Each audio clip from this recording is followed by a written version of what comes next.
Sa tropa lagi kang bida, kahit walang ambag may entrada. Pag tahimik ang paligid, ikaw tong may gustong marinig. Kada selfie dapat kasama, kahit di naman ikaw ang tema. Lahat ng kwento iniikot, para pangalan mo ang aabot.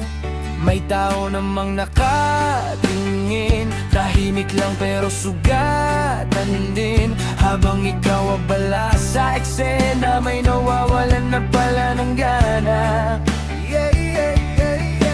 Hindi lahat ng maingay totoo, hindi lahat ng papansin buo.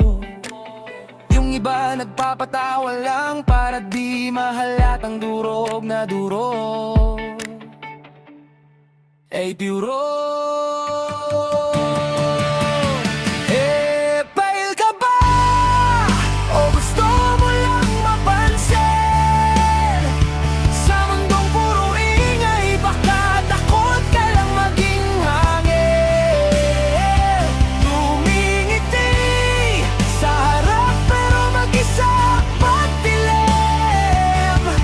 Kaya bawat eksena, gusto mong ikaw ang bituin. Pail ka ba? O may kulang lang sa puso? Kaya bawat tao kailangan mong higitan sa gulo. O kahit gaano kaingay ang sigaw ng mundo,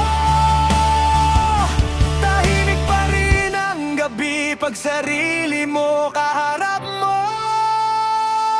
Lahat gusto trending, lahat gusto shining. Konting keyboard upload, bawat galaw live streaming. Pero pag uwi sa kwarto, tahimik ang cellphone. Walang totoong makausap, walang tunay na tugon. Kaya todo forma, todo yabang sa mata, pero pag tinamaan ng lungkot, biglang tiklop ang saya. Hindi mo kailangan maging bida lagi, hindi mo kailangang patunayan sarili. Minsan mas mabigat pa ang tahimik kesa sa ingay na walang saysay gabi-gabi.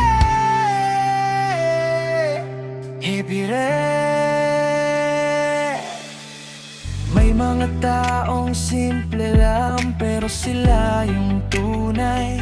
Hindi kailangan ng spotlight para lang maramdamang buhay. Pail ka ba? O pagod ka lang talaga? Kaya tawa ng tawa kahit durog na sa problema.